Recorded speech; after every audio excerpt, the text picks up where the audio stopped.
Assalamualaikum dan salam syaraku sayang, bersama saya Alfairis Jumurin. Memulakan berita malam mengenai Sarawak kini memiliki sebuah kampus satelit Institut Kraf Negara IKN bagi membantu belia dan beliawanis mendalami ilmu dalam bidang kemahiran kraf. Menteri Pelancongan Seni dan Budaya Malaysia MOTEK Datuk Seri Nancy Shukri berkata pembukaan kampus satelit di Sarawak amat bertepatan terutamanya apabila 70% atau 1.97 juta orang daripada 2.82 juta penduduk di Sarawak adalah golongan belia hingga dewasa. Saya yakin inisiatif dan sasaran Kementerian Pelancongan Seni dan Budaya iaitu MOTEK melalui Kraf Tangan Malaysia untuk melebar luas latihan kemahiran kraf khususnya kepada belia dan beliawanis di Sarawak dapat kita capai. Malah di bawah frasa keluarga Malaysia, saya optimis pewujudan kampus satelit Sarawak akan memberi peluang kepada semua kaum atau etnik di negeri ini untuk mendapat pendidikan dan kemahiran yang lebih baik serta berkualiti. Apatah lagi Semasa berucap dalam Majlis Perasmian Kampus Satelit IKN Sarawak di Kuching pada Sabtu, Datuk Seri Nancy memberitahu kampus ini merupakan kampus kedua yang dibuka oleh Kraf Tangan Malaysia menerusi Institut Kraf Negara selepas perasmian kampus satelit yang pertama di Kota Kinabalu, Sabah pada 23 April 2021 yang lalu. Tambah Ahli Parlimen Batang Sadong itu, kampus satelit Sarawak kini adalah antara bukti walk the talk kerajaan terhadap pelaksanaan program khusus pendidikan kemahiran secara in situ ke arah meningkatkan sosioekonomi pelbagai etnik di Sarawak. Sebagai kerajaan yang prihatin, peranan kita juga tidak sahaja terhad kepada memberi peluang kepada anak-anak muda untuk melanjutkan pengajian kemahiran dalam bidang kraf yang ditawarkan secara formal. Malah kita perlu memudahkan jalan untuk mereka mencapai cita-cita dan impian demi masa depan yang lebih terjamin. Oleh itu, pengajian yang ditawarkan di kampus satelit ini mengguna pakai standard kemahiran pekerjaan kebangsaan ataupun NOSS oleh Jabatan Pembangunan Kemahiran, dokumen yang menggariskan keterampilan yang diperlukan oleh seseorang pekerja mahir bagi sesuatu bidang dan tahap pekerjaan serta laluan untuk mencapai keterampilan tersebut. Selanjutnya, Kerajaan Sarawak telah meluluskan projek sistem bekalan air alternatif Sarawak SAWAS di Rumah Ado Kakus. Berita gembira itu diumumkan Menteri di Jabatan Premier Sarawak Datuk John Sikitayai dalam program Santai Pemimpin Bersama Komuniti Daerah Tatau di Rumah Raweng Manja, Nanga Mejau pada Jumaat. Jelasnya projek yang diluluskan bernilai RM5 juta itu akan memberikan manfaat kepada penduduk. Beliau juga memaklumkan sebuah loji air yang bernilai lebih kurang RM190 juta akan dibina di kawasan Sangan. Katanya loji air tersebut bakal menampung keperluan air untuk penggunaan penduduk di daerah Tatau. Dalam program tersebut, Datuk John Siki turut menyalurkan bantuan geran projek kecil luar bandar MRP kepada Jawatankuasa Kemajuan dan Keselamatan Kampung JKKK Rumah Raweng Manja sebanyak RM20,000 dan RM5,000 untuk Biro Wanita Rumah Panjang tersebut. Di samping itu, Timbalan Menteri Infrastruktur dan Pembangunan Pelabuhan yang juga Ahli Dewan Undangan Negeri Adun Samalaju, Datuk Majang Renggi yang turut hadir juga memberi peruntukan MRP sebanyak RM10,000. Keperkembangan di Sri Aman, projek kios perniagaan usahawan muda memberi peluang kepada para usahawan maupun peniaga kecil-kecilan untuk menikmati tempat berniaga yang lebih selesa dan teratur. Menurut Timbalan Menteri Pendidikan Inovasi dan Pembangunan Bakat 2, Datuk Francis Harden Hollis, sesiapa yang berminat untuk mendapatkan kios perniagaan tersebut hendaklah segera mendapatkan borang permohonan daripada pejabat MDSA sebelum 24 Mac ini. Katanya terdapat kriteria dan syarat yang perlu dipatuhi oleh pemohon sebelum dipertimbangkan oleh panel jawatankuasa pemilih yang terdiri dari ahli MDSA sendiri. Beliau menjelas demikian semasa menyempurnakan penyerahan kios itu secara simbolik bertempat di Jalan Kelab, Bandar Simanggang pada Khamis. Ahli Dewan Undangan Negeri Adun Simanggang itu memberitahu projek kios berkenaan menggunakan peruntukan daripada kerajaan pusat yang disalurkan ke Majlis Daerah Seri Aman MDSA sebagai agensi pelaksana. Untuk rekod, terdapat 7 buah kios telah siap dibina dengan kos RM21,000 setiap satu pada November 2021 oleh syarikat Vistamas Enterprise.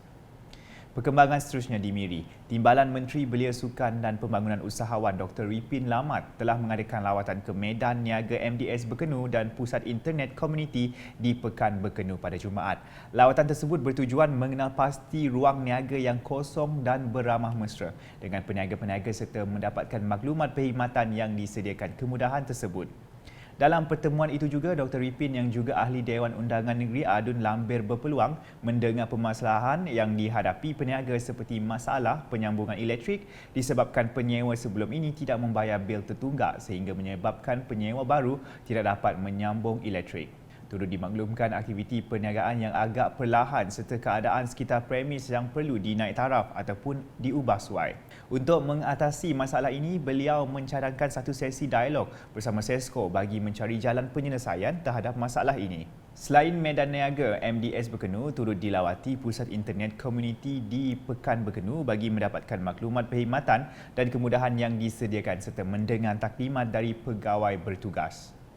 Manakala di Serian, masyarakat di kawasan Dewan Undangan Negeri Dun Kedup digalakkan menceburi dan merancakkan sektor pertanian negeri ini.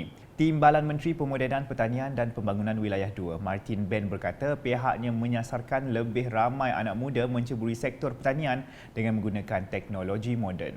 Menurutnya, Ketua Masyarakat dan Ketua Kaum memainkan peranan penting mendorong pembabbitan golongan muda dalam bidang pertanian.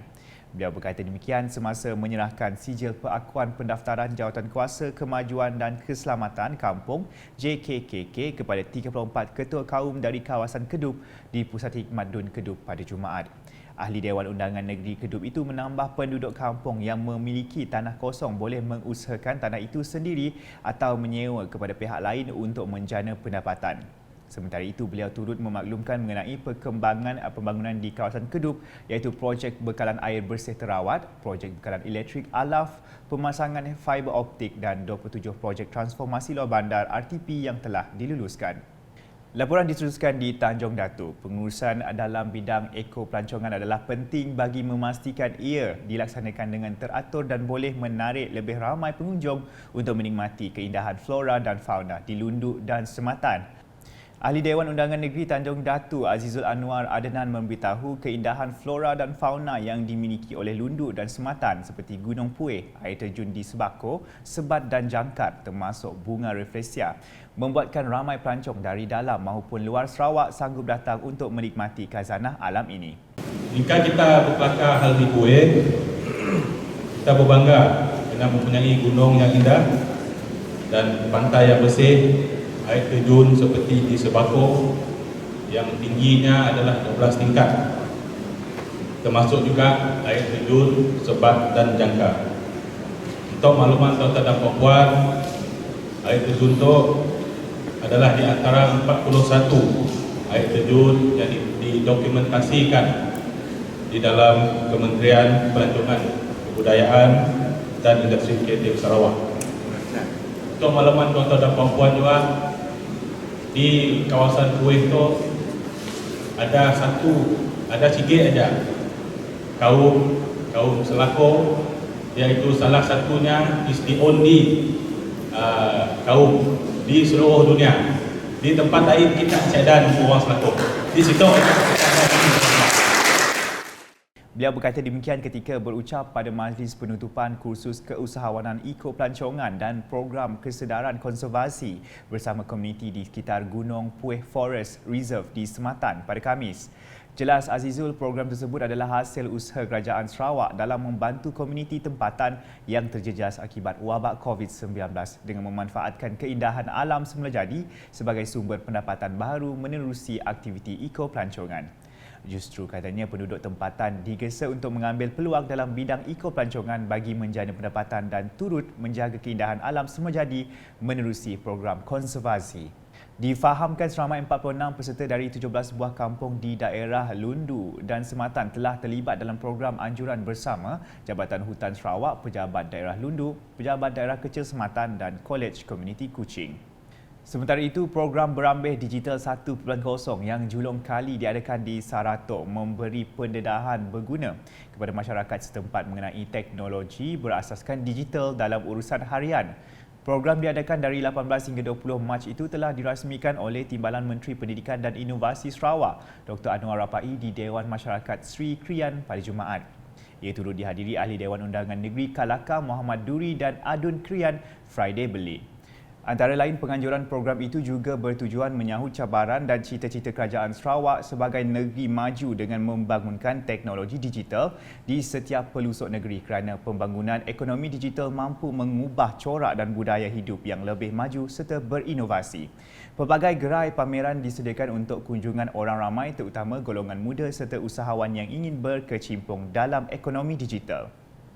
Di Semunjan, seramai 50 belia di kawasan Dun berkenaan menyertai program Kem Bina Insan Belia selama 3 hari 2 malam di Palm Beach Resort bermula sejak Jumaat.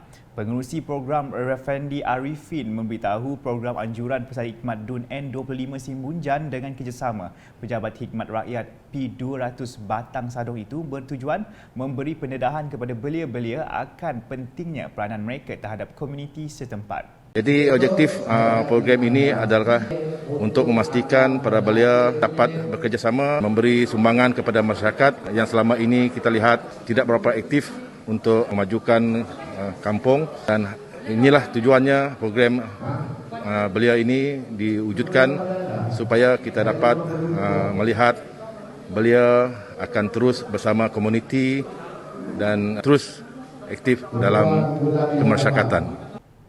Katanya program turut melibatkan kerjasama WRK Learning, Centre of Technical Excellence Centex, Pejabat Daerah Semunjan, Majlis Daerah Semunjan, Pusat Hikmat Dun N25 Semunjan, Pusat serta Pejabat Hikmat Rakyat Parlimen P200 Batang Sadong. Tambah Rafendi lagi, perasmian program dijangka akan disempurnakan oleh Menteri Pelancongan, Seni dan Budaya Malaysia merangkap Ahli Parlimen Batang Sadong, Datuk Seri Hajah Nancy Shukri bersama Ahli Dewan Undangan Negeri Semunjan, Aula Dris. Sekian edisi malam bersama saya Alfaiz Jumurin. Berita lebih lanjut boleh didapati di semua platform media sosial UKAS termasuk portal ukas.sarawak.gov.my dan UKAS Channel di YouTube. Salam UKAS.